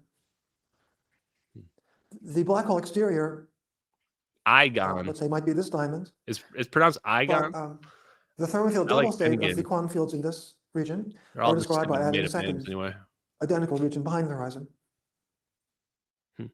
So the two copies correspond to the two copies in the thermal field double state. So abstractly, the thermal field double state. In the general quantum system, there's entanglement between the two copies, but mysteriously, in the case of a black hole, the entanglement is manifested in a geometrical connection between the two copies. I mean, so far, everything's consistent with wormhole physics as we know it.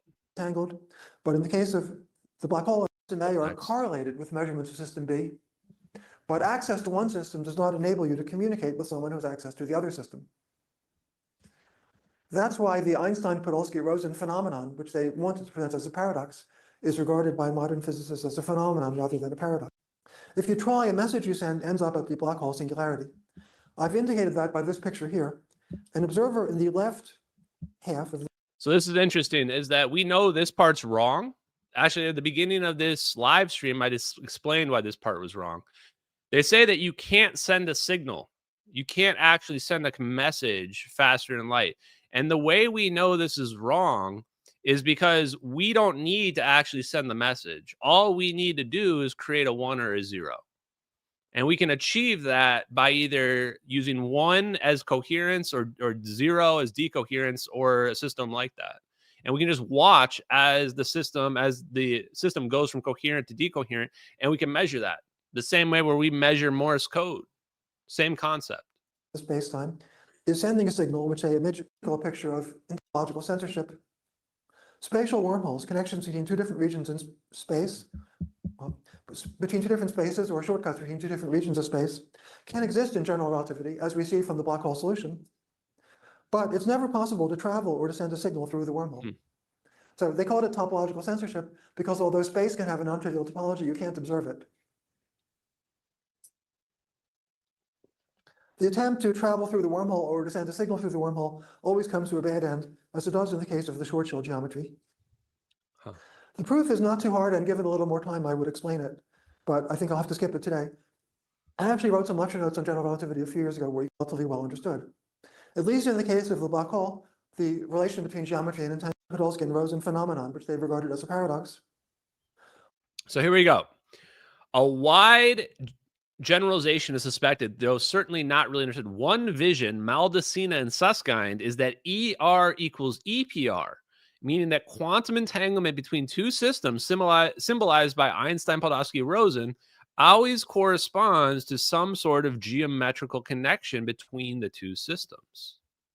Always corresponds to some sort of geometrical connection between the two systems, symbolized by the Einstein-Rosen wormhole that we've been discussing. also dating to 1935. Now, it's puzzling what this could possibly mean for a strongly quantum system like. That's who else. Well, the picture is the same, but the meaning of the picture is completely different. Because now it's meant to be a picture of space-time, not just a picture of space. And the wormhole is meant to be localized in space-time, not just inside the wormhole, or more technically, a time function would have critical points. So these don't exist as completely again, that's not the whole story, but anyway. Gibbons and Hawking had shown in the 70s, originally again involving black hole thermodynamics, a reasonable matter system. By the way, you can, in case B, it's too much to hope for an exact solution, because if the far apart competition is produced by a wormhole. Well, before reviewing his argument, let's think for a moment about instantons made out of. Okay. We have to integrate over the positions of the random variables. And of course, sorry, I'm skipping ahead here. I haven't seen this yet before, so I'm trying to get to just the part that might be exciting. Does wormhole exist as a classical solution? Okay, let's see. String theory. Oh, here we go. String theory gives us quantum gravity theories. So I guess the question is, string theory going to be consistent with wormholes? It's hard to find wormholes in theories with zero cosmological constant. Let's see what else we got.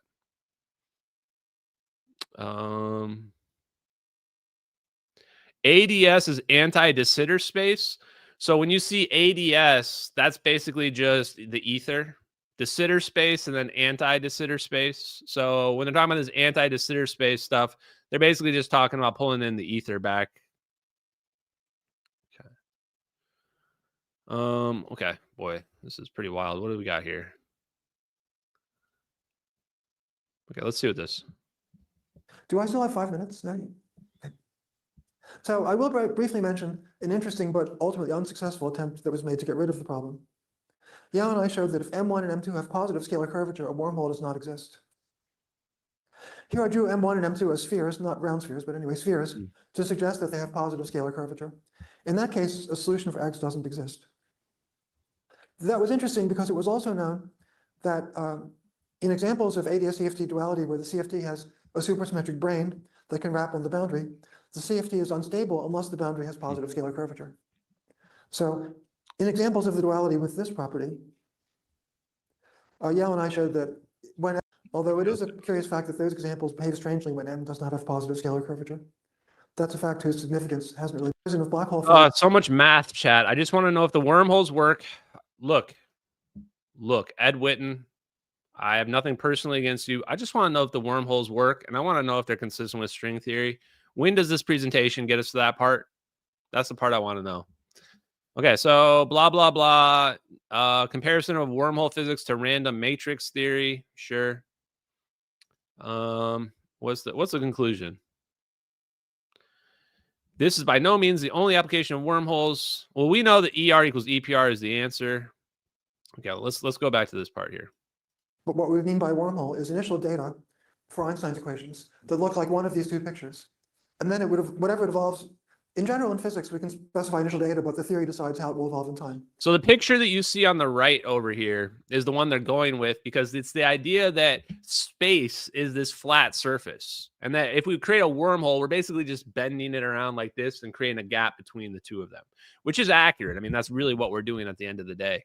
The bigger question is whether or not we can have something go through the wormhole and come out the other side in one piece. That's the biggest question we're getting at here, is that there's no proof that with MH370, the plane disappears in one location and comes out one piece elsewhere. It could come out in a million pieces. It could come out on the other side and the people are now zombies, right? Because they talk about this idea of, well, we're passing the quantum state, but when you pass the quantum state, do you still maintain your connection to consciousness? There's a lot of unknowns going on here. So those are the types of questions that we're trying to get resolved from our wormholes. We know wormholes exist. We watch a plane get wormholed. The question is, what happens to the plane? What happens to the people? And are we going to be able to control this technology? Or is it this, you know, quantum uncertainty automatically rips things to shreds when you shoot them through a wormhole? I mean, these are the questions we want to know the answers to. And the initial data of the black hole. Well, here you can't tell from the initial data that it's a black hole, but in the case of the Einstein-Rosen bridge, its time evolution is such that when you solve for the time evolution, you can take beta zero, but you have to be prepared. I wanted to ask about this ER is equal to EPR thing. So, Yes. normally, so nowadays, Somebody's asking about ER equals EPR here. I wonder if I can put the captions on. a way to think about the EPR paradox is we can measure, you have these elements, right? And you can show that in these quantum systems, there's, distributions of measurement outcomes that are not possible in any classical system. So I just want to understand, with these wormholes, like, do you have, kind of qualitatively different classical probability distributions of correlations of outcomes between two populations? Well, the point of mentioning topological censorship was to explain why ER equals EPR is potentially viable. The geometrical connections that we get have the same property as quantum entanglement. They lead to chat. Potential chat. Ed Witten on the record, just heard him. ER equals EPR is quote unquote potentially viable. That's all I needed to hear, chat. That's all I needed to hear. I'm going to let the man finish. But Ed Witten just said ER equals EPR, potentially viable. I don't know what that means when it comes to string theory, but I know it means good things when it comes to ER equals EPR.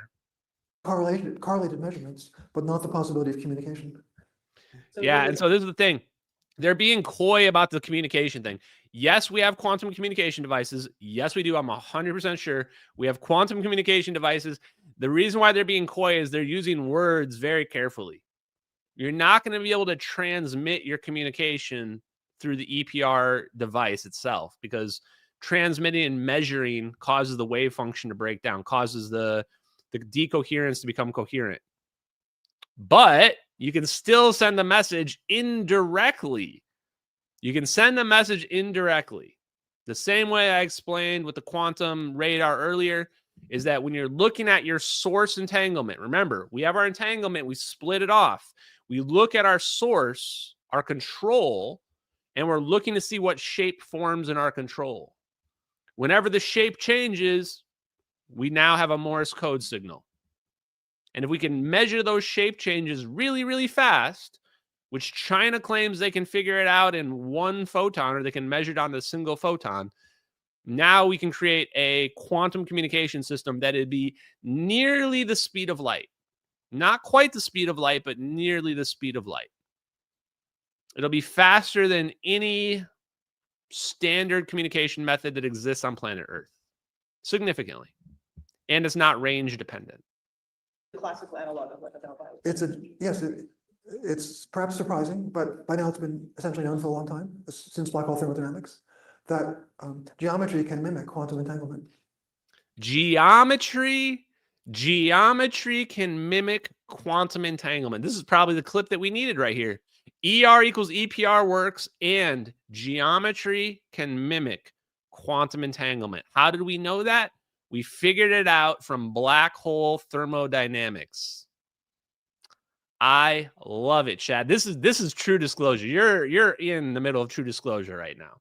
You're literally listening to Ed Witten, founder of string theory, explain that ER equals EPR works, and that we've known that geometry can mimic quantum entanglement since the thermodynamics of black holes. Yes. Yeah, maybe slightly broader version of maybe the same question. Speak up, please. Sorry, I just have a related question to this. Is there something special about specifically the thermal states in this black hole thing that leads to Density matrix, for any density matrix that's sufficiently close to being thermal, factorization ultimately kind of should factorize. Does he even have like a end Gravity slide? gives a Does he even have conclusions in this? And he went straight into questions in the middle of his interview or his presentation? yes, in the large n limit, it gives a non-factored contribution. But are there any more questions? Speak up, Junior. We can't hear you. The end of this wormhole cannot interact with non-exponential longer range forces. In the space-time case? Okay, it's clear if we're in Euclidean signature. I might tell you that when we get to complex metrics, even though there are some useful results that have been found, general rules are not known. So I can only give you a general answer if we assume a Euclidean metric. For Okay, Euclidean, well, I don't know. He doesn't have any like end slide or anything like that? Let me take a look. What did he do right before he went to these questions? That was it? He just ends? He just ends on a random slide. There's no question slide.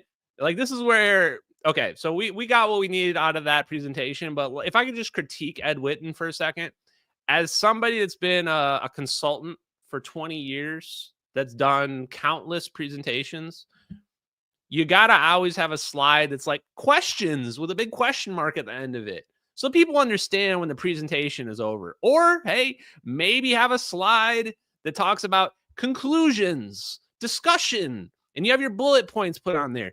This dude's just got a bunch of slides with a whole bunch of information on them, and he's just reading off the slide directly. Like, this is the worst kind of presentations you can do. You're supposed to just like have some bullet points, and then you're supposed to do the rest from your memory. So, and it has no color anywhere on this. So like the dude just put his thoughts on a piece of paper and was like, okay, turn this into a slideshow. And the worst part is if he just had the AI do it for him, the AI can do these kinds of tasks. All you got to do is be like, hey, I wrote this presentation, put it into a slide format for me. Didn't even do that, chat. These high functioning autists, basically, they can do all this complex stuff, but they just can't do basic things. Like basic things that are beyond their capability. He can talk about wormholes and all the mathematical solutions and all this stuff, but like can't put together a basic PowerPoint presentation. Just is what it is, chat. Okay, guys, I hope you guys enjoyed the live stream. I've got personal family stuff going on. Family's coming in town this week. I'm not sure about Wednesday and Friday live streams. I am going to try to make them happen, but no guarantees on those, guys. So, and we might do something fun as well. I will say tomorrow I am scheduled. We've had the Owen Schroyer interview has been moved twice now. It is supposed to happen tomorrow. And I am looking forward to learning more about the Israel-Palestine conflict. But from what I've seen from people in general, it seems all very surface level stuff. But I want to learn more about the reasons why people seem to hate Israel, why there's so much backlash and animosity on the internet. And hopefully learn, get some new insights as to, what the people's grievances are and how they want things to move forward. So we'll see. The number one thing I want to understand is what are people's policies? Like what policies do people want against Israel? Like for me, I'm all about removing foreign influence in our country, but it's not going to be a unilateral thing that's only going to apply to one country. So we'll see, guys. Okay, let's do some of these super chats. Thank you guys very much in the Pilled chat, and thank you very much also in the Rumble chat. Oh, for the time that's going to be tomorrow, I think it's going to be 6 or 6:30 tomorrow, so it'll be a little bit earlier than normal live streams tomorrow. Come check it out. For the super chats, did my things change back now? Like I think StreamYard keeps changing the thing. I think this is Levi from before. If I give you an envelope and I have a matching one, 2 different color cards, the second one I know mine, I know yours. That's a longitudinal scalar wave. The problem is if you try to measure that at any point, it breaks down the coherence. And now what you try to measure on the other side is no longer consistent. So the way to get around that is you use the switch option that I told you before.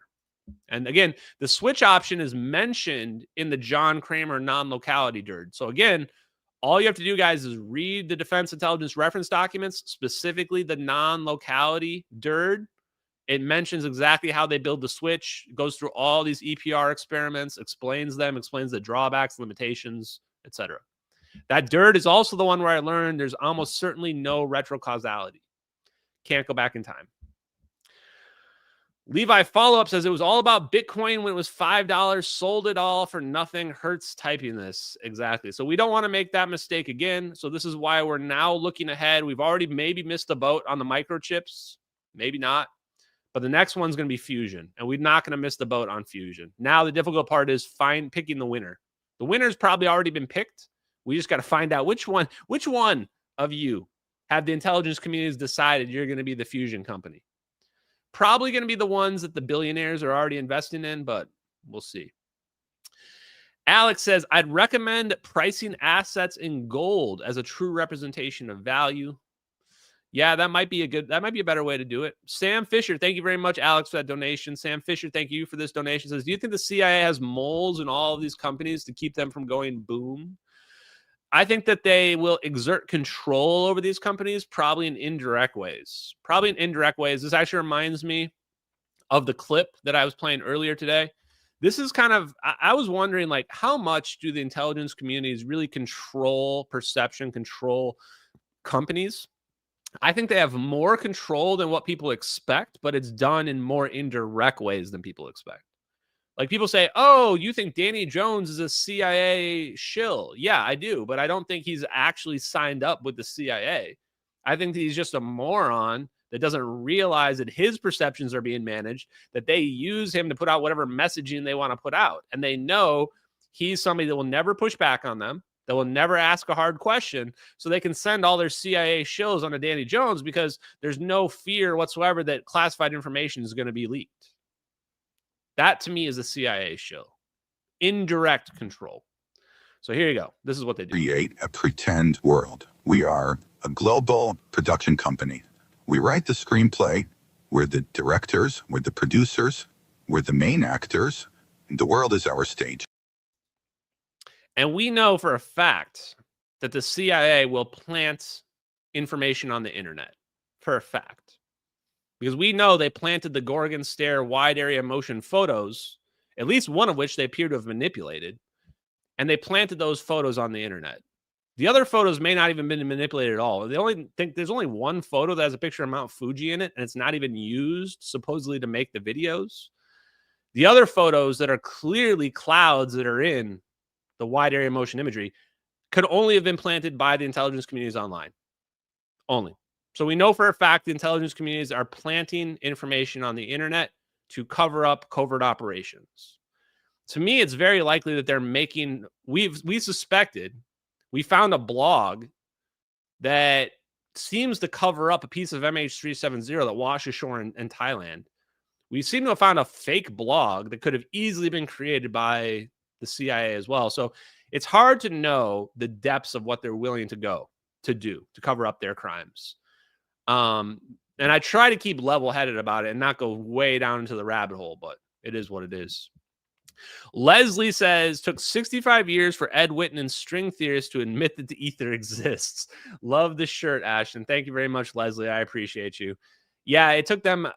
They're basically they're doing it the hard way. Instead of just admitting, like, we screwed up, now we got to look at stochastic electrodynamics. They're going backwards and they're going, we got to keep everything we said intact. And then we're going to go back. We're going to call it the anti-de Sitter space, as opposed to calling it the ether and admitting that we were wrong.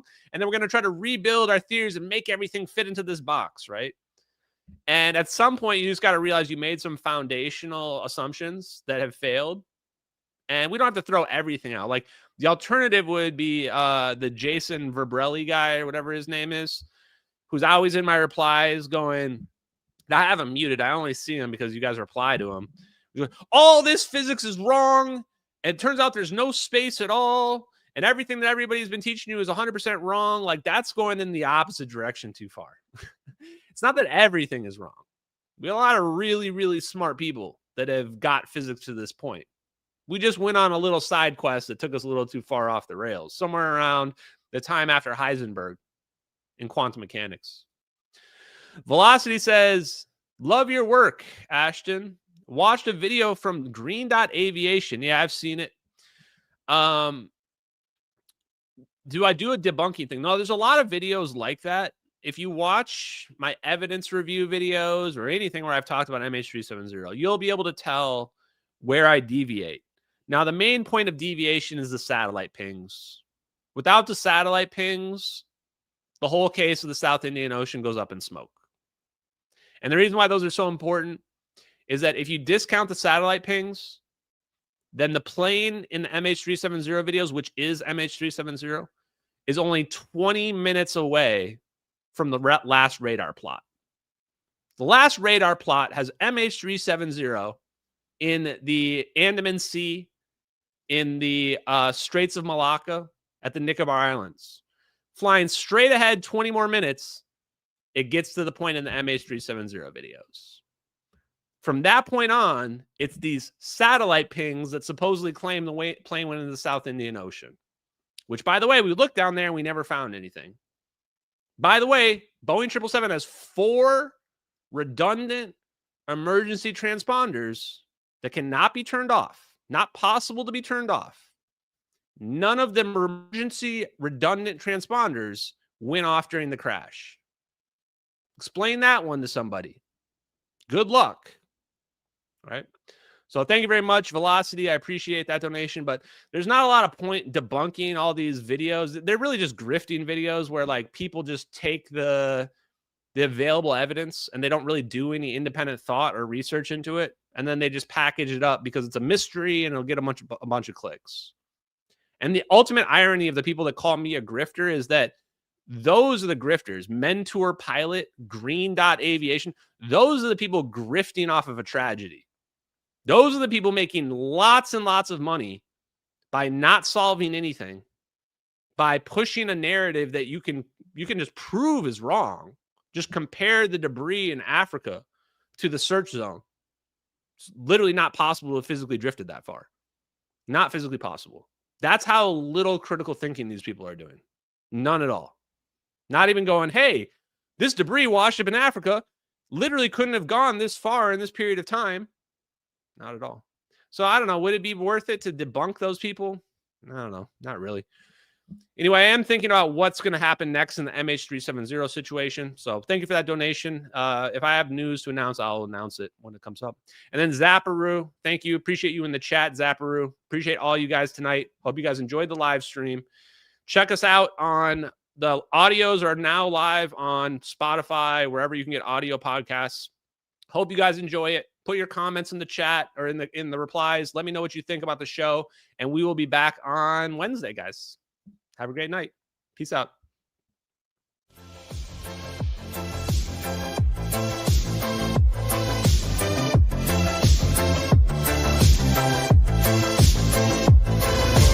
Infrared eyes, scanning the black, tracking the heat, never turning back. Control 22, a covert gaze. Control 33, in the cosmic maze. Controls in the mix, secrets untold. Silent watchers, brave and bold. In the shadows, they silently glide, protecting our interest, far and wide. As Spears, sentinel of the night, watching over with infrared sight, alerting us to threats afar, guiding our defenses like a guiding star. In the silence of space, they keep their post, shields unseen yet feared the most. With precision and speed, they warn of danger, keeping us safe from the missile's anger. As Beers, sentinel of the night, watching over with infrared sight, alerting us to threats afar, guiding our defenses like a guiding star. Controls in the mix, secrets untold, silent watchers, brave and bold. In the shadows, they silently glide, protecting our interest, far and wide. As Beers, sentinel of the night, watching over with infrared sight, alerting us to threats afar, guiding our defenses like a guiding star. As Beers, sentinel of the night, watching over with infrared sight, alerting us to threats afar, guiding our defenses like a